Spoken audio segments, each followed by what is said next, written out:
Coalition, and a columnist for Religion News Service. He earned his graduate degrees from Harvard University and Columbia University, and he recently sold his first children's book, a biography on Ojo Singh, the oldest marathoner in history, and he's currently working on a book about what we can learn from Sikh wisdom and history to help navigate us through troubling times. We are also really excited to announce that he recently became Columbia Sewa's first ever Sikh religious advisor too. And the way this will go will be more of a conversational format. So for about half an hour, I will ask different questions about Shabad and history, and he will also talk about how young Sikhs can maintain this connection to Shabad, and maybe any challenges that he might have had as a university student. And that will be for the first 30 minutes, and then for the last 15 minutes will be an open Q&A panel.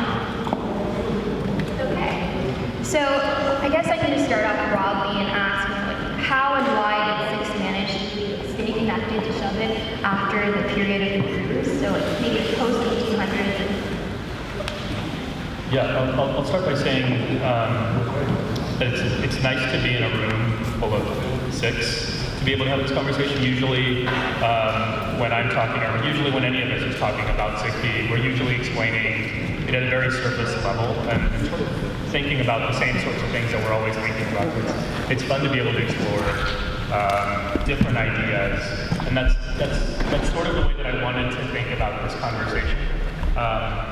So there's a way in which we could think about this question, right, of like, how and why were Sikhs able to stay connected with Bani post-Guru Gobind Singh Ji, right, after 1708? What is that impetus? And one answer there, and the answer that I think would be sort of obvious to all of us, is that Bani is the center of the Sikh's life. But without the Guru, there's no Sikh. And so it just had to be, right? And you can think about this in various ways. But I think the most interesting for me is the period of immense persecution in the 18th century, the Kallukare, where there were literally prices on Sikhs' heads, where Sikhs were living in the jungles. How then were Sikhs able to stay connected with the Guru? How did they remain Sikh? Why did they choose to risk everything, literally risk everything, including their own lives, the lives of their children, in order to maintain that connection? And so the answer there, what Ini Benji has been talking about, what Herleen talked about too, like the answer there that we know is love, right? That sort of risk doesn't occur if there's no love. So to me, that's the answer that all of us sort of know intuitively. This is what we've learned about our traditions and our history, right? Shahida, sacrifices, that doesn't occur without love. And so to stay connected, it's because Sikhs love their Guru, because Sikhs know that without the Guru, there's no Sikh. Now let me sort of switch directions a little bit and give a couple of ideas. So there are hundreds of things we could point at as to how Sikhs have stayed connected and why Sikhs were able to stay connected. And I'll point to two that I think are interesting that come from my nerdy scholarship here at Columbia. One of the things we don't talk about as a community often enough, I think, is that in addition to being given the gift of Bani by our own gurus, right, which is a unique phenomenon in the context of global religion, right? Most religions don't have the texts from the time of their gurus. We literally have the manuscripts that our gurus wrote with their own hands. The Kartarpur Pothi, which was what Guru Arjan Sahib compiled, that's still in existence. So it's not just that we're saying the same exact words as our gurus did, we're actually able to read their own handwriting, right? And Shabad literally means word. Bani means speech, right, in sort of their etymological forms. These are literally the same words, the same speech that has been transmitted to us over time. Two things that are interesting here, I think. One is this would not have been possible without the timing of technology. During the Guru's time, Guru Nanak Sahib's time, that's just around the time that paper and ink become more publicly available in South Asia. So this is the period where we're actually first starting to see literature being produced. So I think one of the ways that we've been able to retain this tradition is that we actually physically were able to create texts that have been transmitted over time. So I think that's an important thing that we as a community don't really think about. What is the relationship between the Guru's innovation, taking up fresh technology that was just coming at that time, in a way that has allowed Bani to be preserved over time? And the second is their decision to produce Bani in verse, in song, in music. And the reason that this matters is if you look at global history, the ways in which human memory has worked, the way that we have transmitted things over time, it's shown us that verse is preserved more accurately than prose. Okay, so let me just sort of take a step back and talk about this. Up until the time of Guru Nanak in Punjab, there's no real history of literature. That doesn't mean that there weren't stories and poetry that was passed down, but nobody was writing it down and passing along. And I already mentioned that part of that was because of technology. And Guru Nanak's shift was to start taking these oral traditions, right, things that would have otherwise just been passed along through the word, and to start writing that down. And what happens in his doing that, in his decision to pass along these ideas through verse, is that we are then able to retain these even at times when we don't have access to the text, right? And many of you have experienced this in your daily lives. If you have done Japji Sahib since the time you were a child, you now no longer rely on a Nitnem Pothi to do your Bhat. Right, like that's because we are able to memorize it, and we're able to memorize it more easily because it's in verse, right? So just think, just an example.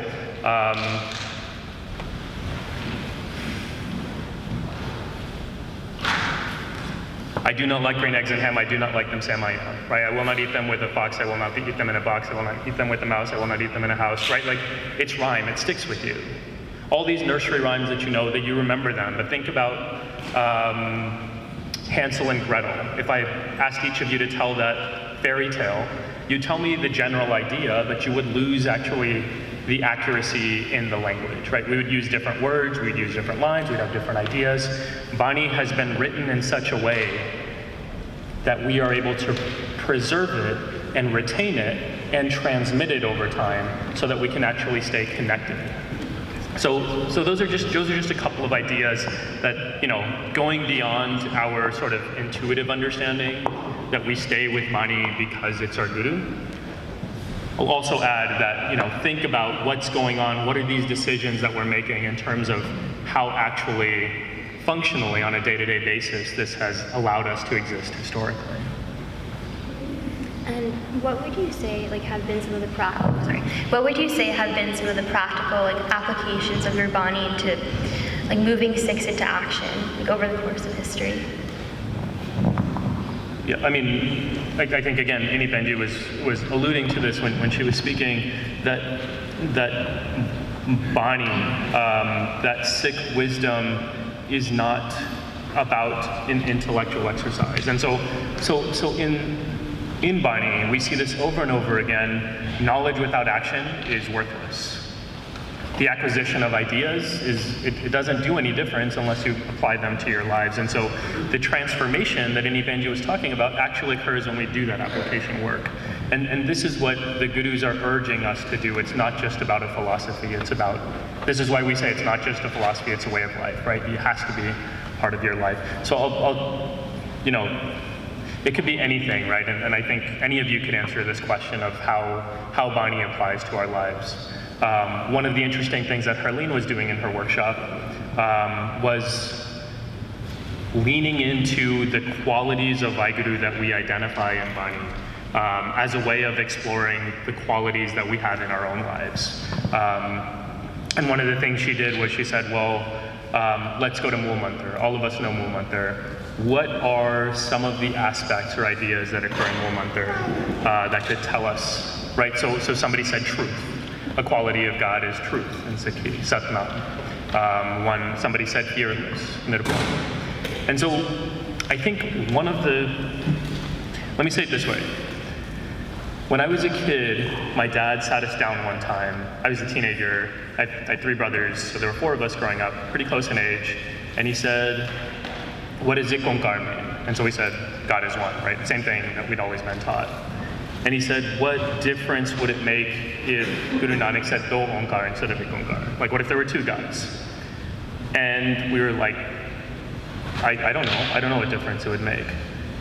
And then he said, "Well, how can you call yourself a Sikh if you don't actually know why Ek Onkar matters, right? Like, that's the most basic idea in Sikhi." And so it was kind of like a slap in the face, more painful than a slap in the face for someone who thinks they're following the teachings and realizes they don't even actually know the basic teachings.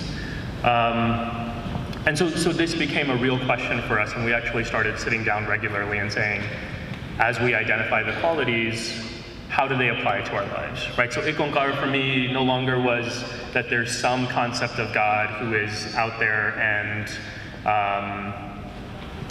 supporting the world and creating the world, but also like, what does it mean for me to live with oneness? And what does that mean for things like my own hypocrisy, right? Like when I say one thing and do another, that's not oneness. What does it mean when we're dealing with people that we don't like? Like, how does that work in relation to oneness? And then you can go down the line, right? Like Satnam, what is truth? What does it mean to be eternal? What does it mean to have a legacy? What does it mean to be honest? Karta Purak, what does it mean to be creative? What does it mean to be integrated? What does it mean to deal with challenges in a way that's not divisive, but helpful, right? I think one of the challenges in our neoliberal context that we teach you in our universities is, find the problems, problematize, what's the flaw in the argument, and we never do what the gurus did, which was find the flaw, point it out, and then give a solution, right? We skip that last step. And so for me, a lot of this is just like reflecting on the gurus, the teachings, and saying, how did they live these values? And that's why history is so important to me, because when I'm having a hard time understanding how an idea in Bani connects, we lean into our sakhis and our tradition and our memories, and that helps us in that regard. So I think also just speaking about that, speaking about looking at the history and having those deeper conversations, did you have many challenges, when you were a university student? Because most of us in the audience, are university students, connecting to Shabad, and did you ever really have any challenges? And was there anyone in your life who also really helped you get through that? Yeah, I was a university student so long ago. I'm so old. Yeah, actually college was the time when that's not true. I grew up in a Sikh family that was pretty devout. We learned Kirtan as kids. We learned Path, and so that was a basic aspect of our lives. I took Amrit when I was a teenager, so I was into it. But my real connection with Bani took place when I was a freshman in college. And what sort of transformed my relationship was somebody who many of you might know, Harinder Virji, he was at Sikh Research Institute at the time. He introduced me to Sikhi in a way that I had never seen it before, in a way that showed me that my worldview was very compatible with Sikh theology, that Guru Nanak was relevant to my life, his ideas actually applied, and that it was remarkably different than anything that anyone around me was dealing with. So for a really simple example, this was 2002 when I was a freshman in college, so just after 9/11, the war on terror is picking up. There's a lot of anger and hatred around here. And I'm 18 years old and wondering, how do I deal with all this stuff?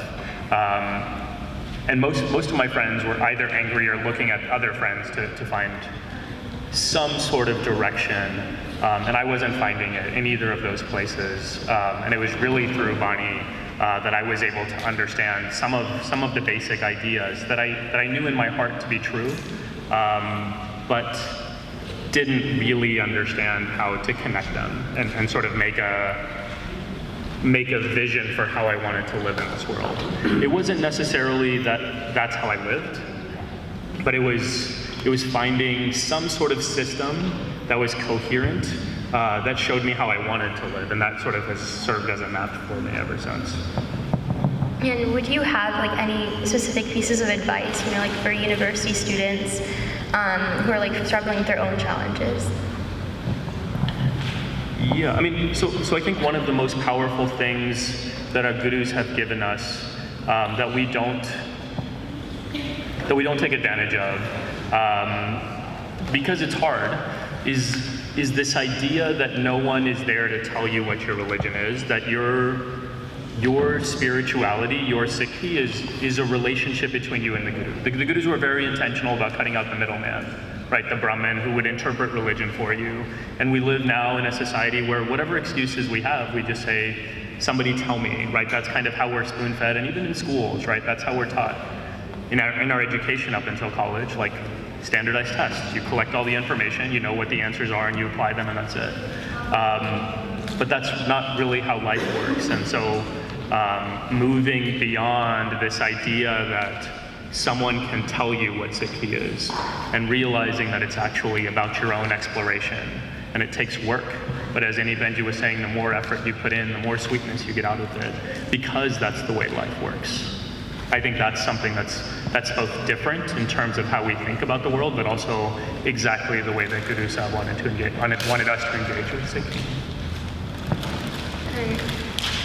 Like looking at the broader view, do you think that there are any like changes or any things that institutions really should be, making to really help like Sikh youths connect with Shabad?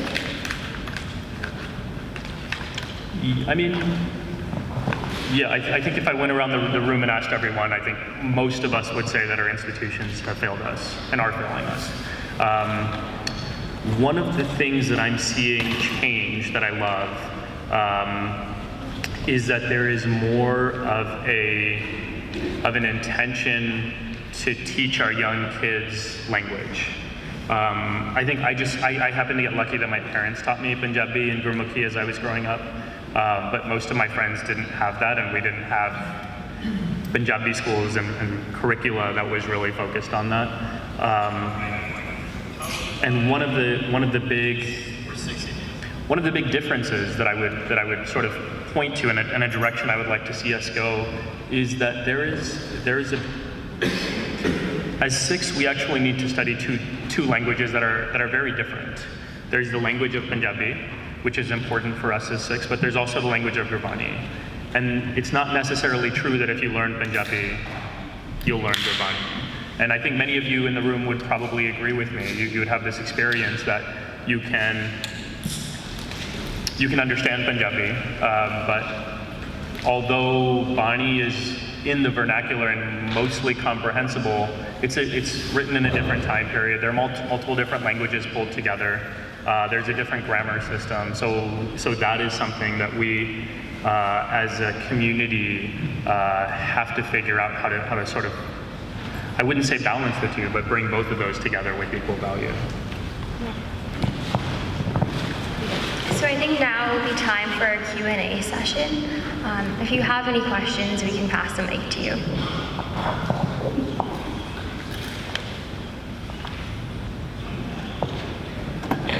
We'll give you guys a minute.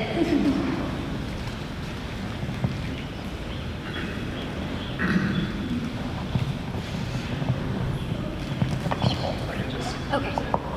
So I have two questions. One is, what do you think are some challenges that the Sikh community is facing? And then my second question is, what does the turban mean to you? And how does it fit into your understanding of what Sikhism is? Sure. First question, and correct me if I'm wrong. First question is, what are some of the big challenges that the Sikh community is facing?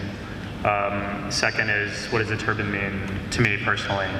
And how does that sort of fit into my understanding of Sikhi? Yeah, again, like tons of challenges we could identify. Some are more obvious. And if I let me say it this way, if I was talking to a room full of people who weren't Sikh, like I would immediately move into like hate crimes, bullying, like the usual stuff. But since we all know that and it's not really interesting to us internally, I'm more interested in internal conversations. And there I would go back to this idea that we as a community do not understand and therefore do not fully treasure the gift of Sikhi that has been given to us. And I don't mean like because we were born into it or whatever, like I just mean like Sikhi is a beautiful thing. It's incredibly powerful. I've sort of just been fortunate to be able to study multiple, like I've been teaching Islamic studies, I'm teaching Buddhism here as well. It's like, I have an opportunity to really understand Sikhi in relation to other traditions, and I think that has given me some perspective of this incredibly distinctive worldview that really has something special to offer the world. So let me give you an example. Through my work at the Sikh Coalition, we deal a lot with people who have been targeted in hate crimes. Every single time, and you all have seen this in the news, every single time the person who's targeted responds with some sort of grace, right? I don't mean that they necessarily forgive, but they see the humanity in the other person. They don't want vengeance. They don't have anger. And that's like, this is not like the 5 or 6 times that it's popped up in the news. This is like hundreds of times behind the scenes. And people who see that, who are not Sikh, constantly come to us, to me, and say, how is that possible? Like, how can someone respond in that way? Like, not just, they're not talking about hundreds of times, they're talking about a single individual case that they just can't get their head around. And for me, I think, I've been trying to understand, I've been trying to find an answer to that question, and I think it has to do with our worldview. Like, I think it has to do with the very basic understanding of Sikhi, that like, isn't even complicated, right? Like my daughter's sitting here, she's 3. Every single day we say God is in everyone, right? That's like the first lesson we all learn as Sikhs. God is in everyone, you treat everyone like they're God, right? We've been saying, Man tu jot swaroop hai apna mool pehchan. So like, it's a very simple aspect, a basic aspect of our worldview that we take for granted, and we assume everybody thinks like that, but they don't, right? Most religious systems see the world as at least bifurcated, divided between good and evil, heaven and hell, God and Satan, right? Like this is the way that most people view the world, and so when somebody does you wrong, they're your enemy. Whereas in our tradition, we say nirvair, there's no enemy, like there's no possibility of an enemy. And so we've internalized a lot of this stuff, right? Like when things happen to us, we live in that way, but we don't actually consciously identify it, and therefore we don't fully appreciate it. And I think that is, for me, a big threat to Sikhi here. Because when we're not appreciating it, it becomes really easy to let those things, to let it go. To be like, well, Sikhi isn't doing the work for me that I need in this world. And it's because we're actually not able to really put our finger on what Sikhi is doing for us, or what it has to offer us. And so as I've sort of been interacting a lot with people outside of the community who are looking at Sikhs being like, holy shit, like give me some of that, right? Like, I'm like, oh, we should ourselves understand that there's something that we have. So that's I mean, in answer to your first question. The second question about the turban, I mean, there are lots of different answers for different people, so this isn't like a blanket statement on why Sikhs wear turbans, which again, let's do it this way. If I was talking to a room full of people who aren't Sikh, I would give an answer that's like, Sikhs wear the turban because it shows a commitment to their faith, because it represents these, whatever, right? Like the same thing we all say. I'll say 2 things, like in complete honesty. One, Sikhi for me and the turban for me was, for a long time, more of a family thing than a religious thing. And I would have never even said it out loud like that, but if I thought about it, like why wouldn't I want to cut my hair? Like, first of all, it wasn't that interesting to me, but part of it was like I felt more tied to my family and our family identity, my brothers and I and my parents, than I did to the faith itself. So like that's a real thing, and I know a lot of people feel that way. And then the second thing to me is, as I've sort of developed as a Sikh, and my own relationship with the tradition. This is a very sort of cliche thing, but it's really, I'll say it in a different way. That's not cliche, so I'm not boring. I went to a talk by Angela Davis recently, Black activist from the Bay Area. And one of the things she said about Black identity is that there isn't actually much connection between Black people other than the history that ties them together. Right? That's to her, in her idea of Blackness, that's what Black identity is. And for her, she loved being Black because she felt a yearning for freedom, a fight against oppression over centuries. And that's what it meant for her to be Black, and that's why she was proud of it. And that really resonated with me.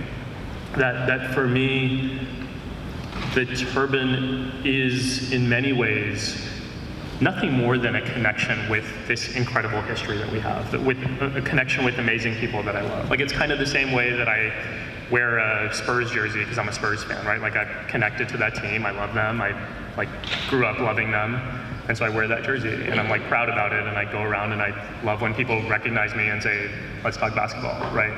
It's kind of like that. Like, I love my history, I love my people, and that is like the way that in our tradition we've decided to honor that. And so, yeah, these are both like answers that I've never really said publicly, so this is the thing that happens when you do more of a spontaneous conversation. But yeah, it's a good question. It's just making me reflect on those things.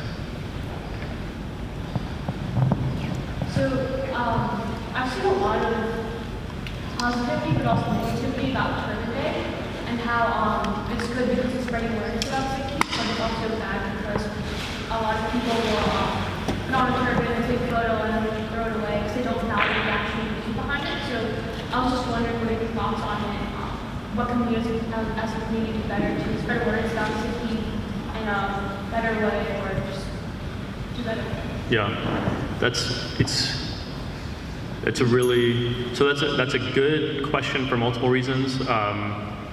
Mostly because I'm like super conflicted about it. So so you'll just sort of hear a bunch of things that are like that will eventually end up in like I don't really know the answer or my own answer to that. So Turban Day started in 2002 when I was a freshman in college. Like, it was just like, how do we get people, I was in Texas, I was like, how do we get people to not kill us? That was the answer. And at the time, like, I was all about it, like really loved it. It went well at our university. Other people started picking it up. We like created a package for people to start, like an online downloadable thing where you get your flyers and your materials and all that stuff. This was, 17 years ago? Before conversations about cultural appropriation became a thing. And so at that time, that wasn't even part of the conversation for the community or on my campus. And the reason that I say that is because one of the things that we often forget is that cultural norms change over time. So like back then it was cool and it was totally fine, and now it like totally. Well, okay, here's the part that where I the conflicted part of me comes out. Like now I'm not really sure. Like I don't really love the idea anymore. I'm not going out and like bashing it. I show up at them. I'm like still supportive. And I guess this is the thing in our society right now. We tend to either say something is good or something is bad. You're either woke or you're not, right? So like, and the moment you misstep, you get cast out, and everyone's like, screw you, you don't know what you're doing. And I think again, this is not how our gurus ever operated in the way that they understood things. And for me, it becomes a question of, one, your personal position, two, in the world of activism, you're always balancing pros versus cons. Nothing's ever perfect. And so what can you do that's actually helpful? And I, like the Turban Day example is a tough one because I could see there are great arguments on both sides. And I can I completely see them as valid. And so then I may weigh for myself something as better or worse on a certain day or in a certain year, and might change another year. But overall, yeah, it's a unsatisfying answer, I think, because I'm walking away being like, I don't have an answer. It's kind of ambiguous, but I'm okay with that. Like I don't think there necessarily has to be an answer for everything like that. So. That's what professors do. They're like, nah. What do you think?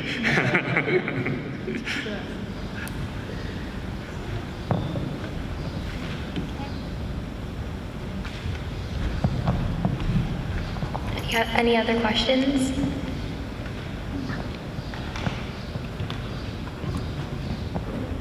I'll give you guys a minute.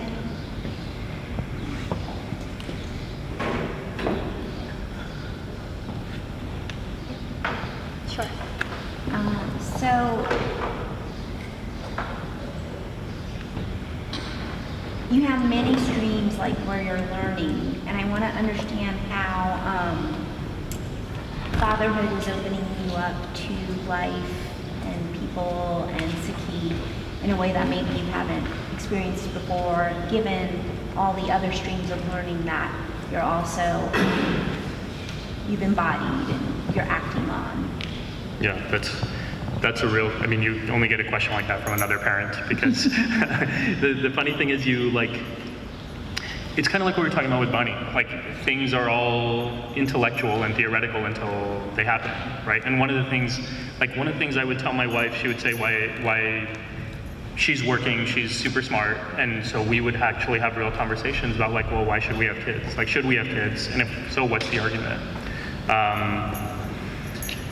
And one of the most compelling arguments for us was that everyone who has done it says that you experience love in a way that you never have before, and we want to feel that. And it's kind of like this thing with Bonnie, right? Like, Guru Sahib is constantly talking about a different level of love that you don't know, but you probably want to know. And so for us, that was it. And so in terms of that learning, I mean, maybe it's not learning, but it's a different experience in that regard.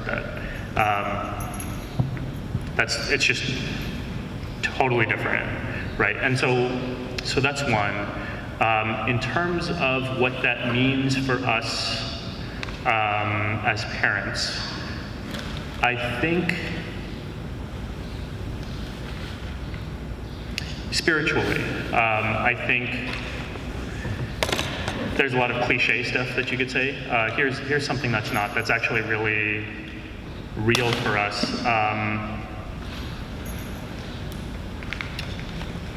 A common phrase that people who really know love, including our gurus, use is, there's no hypocrisy in love. Baba Farid says, Dilo mohabbat jin se satya, jin man hor mukh hor se kande kachya. He says, the true lover is one who loves from the heart, somebody who says one thing and does something else. Jin man hor mukh hor, whose mind and heart say one thing and whose mouth says something else. That person is untrue. That person is unripe, is raw.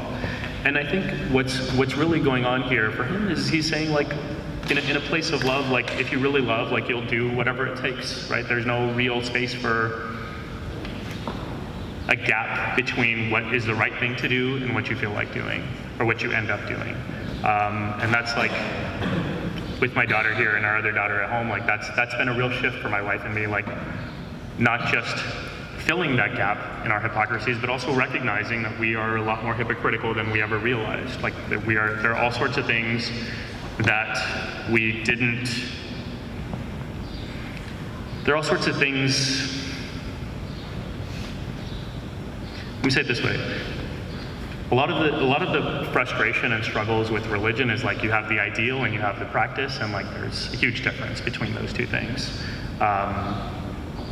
And so becoming awake to that and really sort of feeling that viscerally and being like, wow, I'm so far apart from what I should be doing, is one thing. And then the next thing, and the philosopher Michel Foucault talks about this as technologies of the self. He basically says, and this is what discipline or rehat is in Sikhi, the more you practice something, the more you practice doing the right thing, the better you get at doing the right thing. And so, I mean, to answer your question, like, a big shift for us is like, not just identifying that there are right things to do that we're not doing, but also then becoming more internally strong so that we're more accustomed to doing the right thing constantly.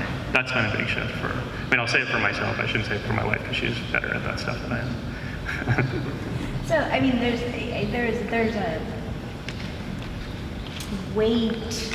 weight and value to Guru Nanak Dev Ji's mandate that become a householder. Yeah. Because in that household, you are tested day in and day out. And I think it is the greatest training ground for what it is to love universally. Yeah, totally. I mean, if we think about, there are some Sikh theologians who say the core point of Bani is to understand what our ego is and to overcome our ego. And when we live in a world that's constantly telling us that you're the most important thing and you do you, right? It's constantly like, take care of yourself, take care of number one. I was 32 when we had kids, something like 31, 32.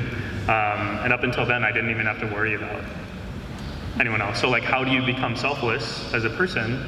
How do you overcome your ego if your whole life is structured around serving one certain entity, right? Like, you could be as spiritual and like as reflective as you want, but you're never going to get over yourself, right? We don't live in a world that allows for that.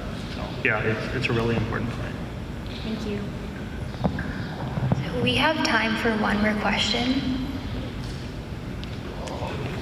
In the period of instant gratification and like instant gratification and like validation of social media, how do you embrace seeking the younger generation and really impress those values? Can you say that question one more time? In the period of instant gratification and social validation via social means, like younger generations and social media, how do you really emphasize those traditional Sikh values? Yeah, it's a tough question and scary question because I'm like thinking about it with her, like, how do we avoid that trap? And I think it's easy for us to have the perspective that things are super different for us, and they are, right? Like, generationally, like, we have access to technology, and social media changes our brains in certain ways and how we understand validation, but these are no different than the types of things that were prevalent during Guru Sahib's time. And so I'm just saying that to sort of give us a little perspective, right? Like, it's easy for us to say things in the States are so hard for Sikhs, we're so oppressed, and then we are like, let's step back a little bit and think about Guru Tegh Bahadur's time, or the Kallukare, or 84, right? Like, things aren't that bad here. And so it just helps sometimes to get that perspective. And going back to your question, I think the thing is, the reason that I'm so drawn to Sikhi is that the ideas are simultaneously timeless and completely applicable to every particular context. And as a historian, I'm seeing that over and over again. And so here, your question is, what do we do in the social media age when we get validation by a single like or a click or whatever? We go back to understanding, well, what is ego, and what is greed, and what is Kam, Krodh, Lobh, Moh, and God, and how does this broad concept of the human condition then help us understand what is particular about these things, and then we can come to a conclusion. I think one of the challenges that people in our society is having generally right now is that there is a real difficulty in understanding what is the problem because there's no framework, right? So like, everything is tied to a particular time, and then 5 years later, 10 years later, when the world changes, those things aren't really working for people anymore, and we end up in a place where we need like self-care and mental health and all these things, which are critically important, but they wouldn't be needed in the same way if we had actually been able to understand the broader framework. And so this is like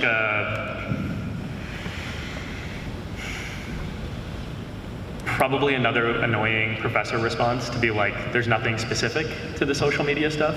But I actually think that's true. Like, I think with my daughter, she's going to have access to that stuff. Like, that's real life. And our gurus taught us, like, you don't escape the reality of your world. You live in your world. And the world is truth, but the world also produces suffering, so how do we address that? And for me, it's going back to these basic frameworks that they gave us of, like, why people suffer and how do we overcome it. I think that's the formula. So thank you, and that concludes our speaker session for today.